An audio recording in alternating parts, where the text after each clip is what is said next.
Ladies and gentlemen, I want to begin today with a simple question. What if the rice on your plate could be either a slow, burning medicine or a fast, burning fire? You see, for many of us, especially in cultures where rice is comfort, tradition, and daily fare, we've been told that rice is the enemy if we have high blood sugar.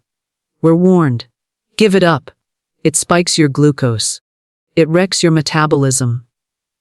But here's the truth that Dr. William Li wants us to hear. It's not about removing rice. It's about rethinking rice. And today, I want to share 5 easy, science-backed hacks that seniors can use to transform rice into a tool for healing, not harm. There is a saying in the East, the body is a garden, and the food you choose is the gardener.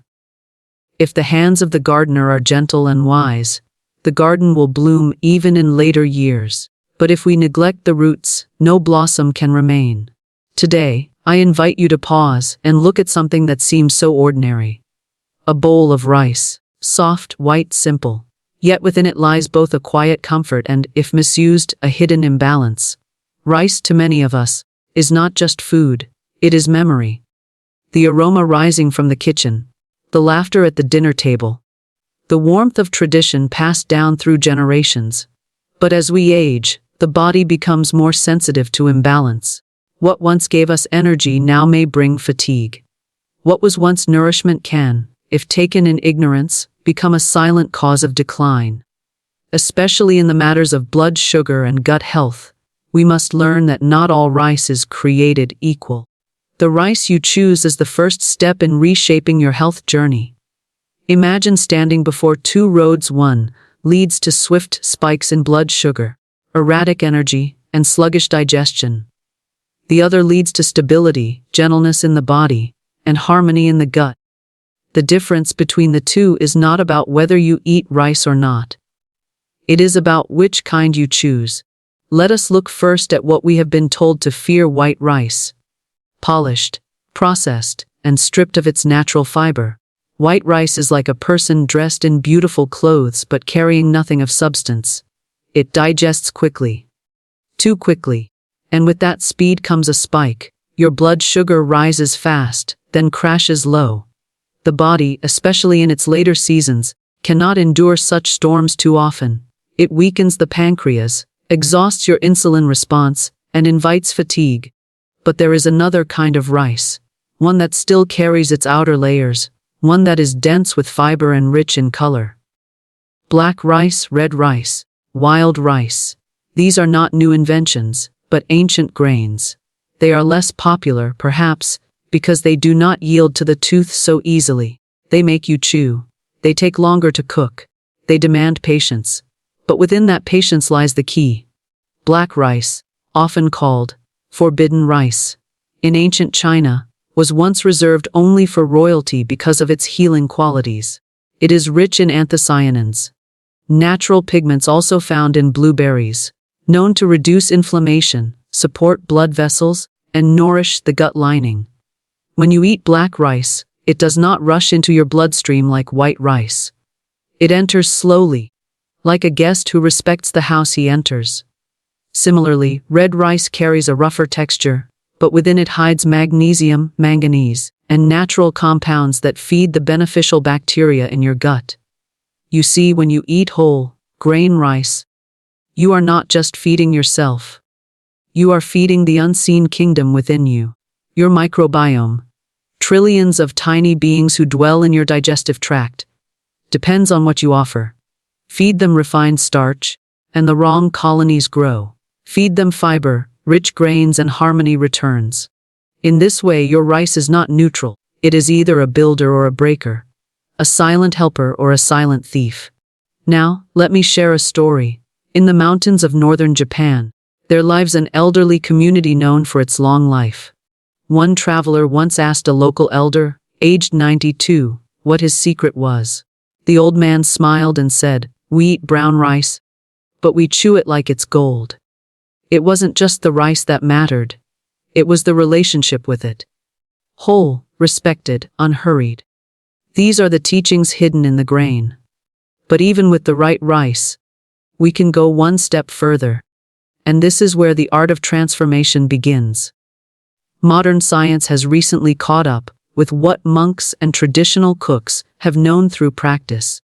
Rice changes when you change the way you prepare it. There is a simple yet powerful technique. One that requires no pills, no doctors, no money. Just time and awareness. It is called Cook-Cool-Reheat. When you cook rice and let it cool, something remarkable happens inside the grain. The simple starches begin to rearrange themselves into a new form called resistant starch. As the name suggests, this kind of starch resists digestion. It passes through your small intestine mostly untouched and becomes food for the good bacteria in your colon. Why does this matter? Because when starch becomes resistant, it no longer spikes your blood sugar the way freshly cooked rice does. It nourishes your gut flora instead. It creates a slow, steady release of energy. And more importantly, it heals. Resistant starch is like a humble messenger. It carries no burden for your pancreas, but brings blessings to your gut. People who practice this method often report less bloating, better blood sugar control, and a deeper feeling of satisfaction after meals. You don't eat more, you eat better. And so, the practice becomes simple. Cook your rice, let it cool. Even better, refrigerate it overnight. And then when you are ready, reheat only what you need. In this small act, you train patience, reduce waste, and awaken the healing properties hidden within the grain. This is not about perfection. It is about subtle choices. One grandmother from Kerala, India, once said to her grandson, "We do not punish our food, we prepare it for peace." She would always make rice in the morning, let it sit, and eat it only in the evening. She had never read a medical journal, but her hands knew what science now confirms. There is a calm power in knowing that what we eat can be our medicine, and that no radical change is required. Just awareness.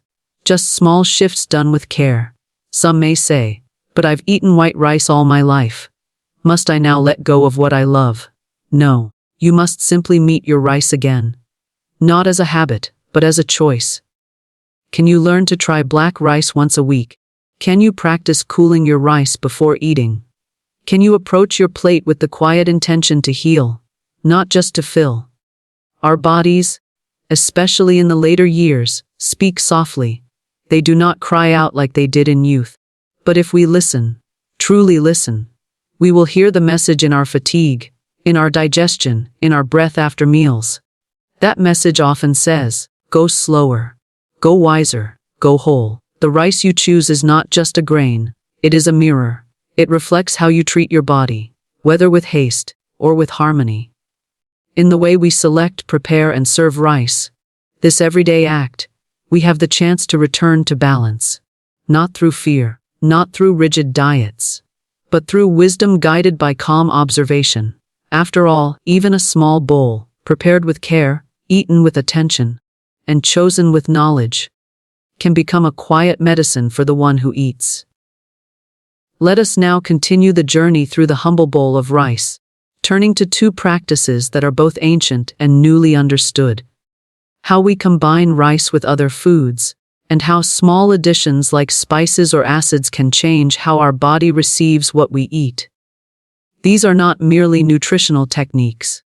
They are part of a deeper principle. When we pay attention to the relationships between things, health follows naturally. It is often said in classical teachings, no single element exists in isolation. Harmony is found in its connection to others. In the same way, rice should never stand alone.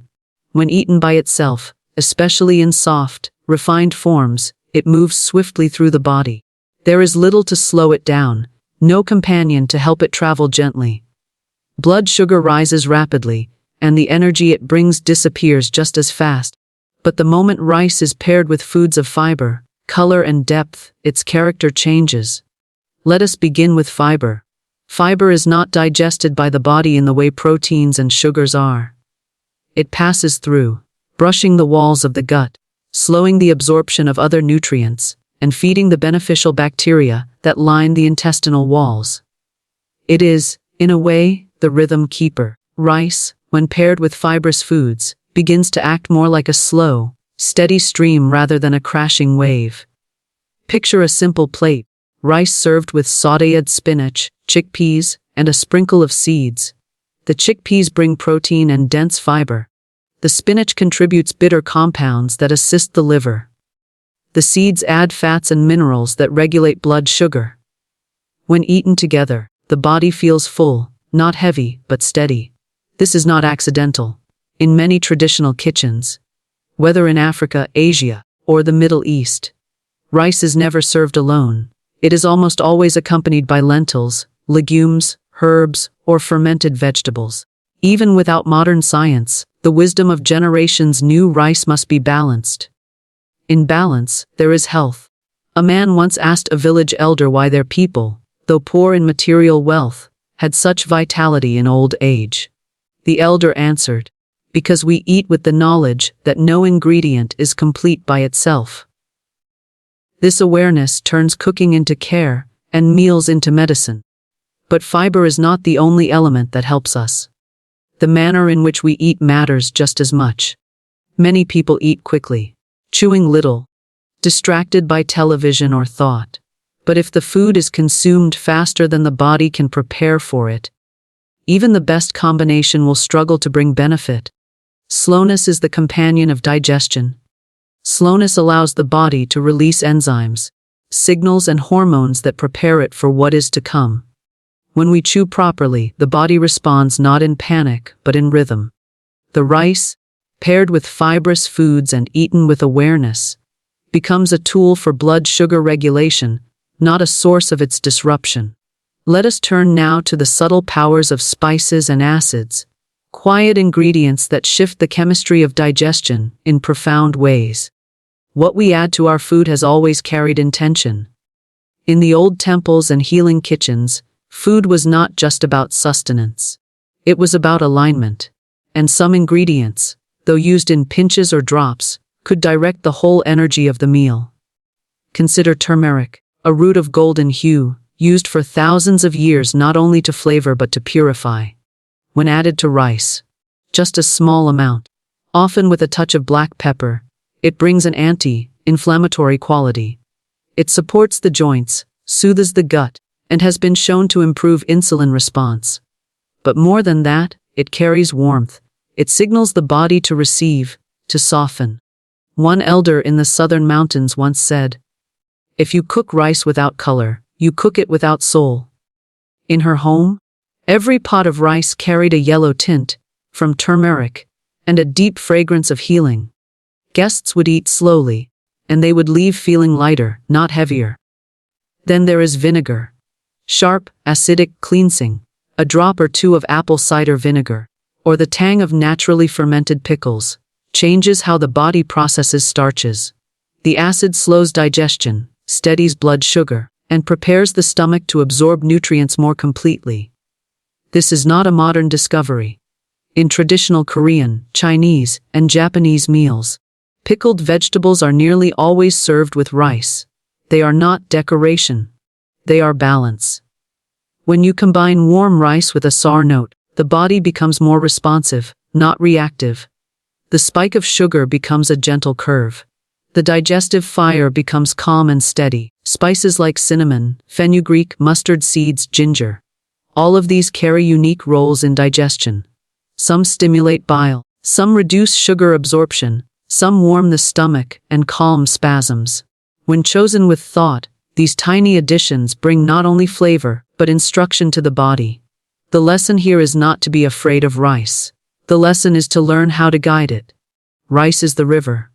Fiber, spices, and acids are the banks that guide its flow. Together, they move in harmony. In the forest, there is a path worn smooth not by rushing feet, but by years of gentle footsteps. So too with food. The body does not respond to extremes. It responds to consistency. Adding chickpeas one day, turmeric the next, vinegar later. These are not gimmicks. They are threads of care, woven into the fabric of everyday life. A woman in her 70s, living quietly in a coastal village, was asked how she manages her diabetes without medication. She smiled and said, "I don't manage my sugar. I manage my meals. She pointed to her rice, soaked overnight, cooked with cinnamon, served with greens, and eaten slowly. It was not a ritual of restriction, but a practice of awareness. One that nourished her not only with nutrients, but with dignity. This is the teaching of food in later years. It is no longer about indulgence. It is about alignment. When the rice is whole, when the plate is varied, when the mouth eats with gratitude and the hands serve with intention, there is no longer good or bad food. There is just wise food and unwise food. Rice, with its long legacy and deep roots in human culture, does not ask to be abandoned. It asks to be respected. Respect it by pairing it with fiber, by preparing it with the wisdom of spices, by slowing down to receive it with full presence.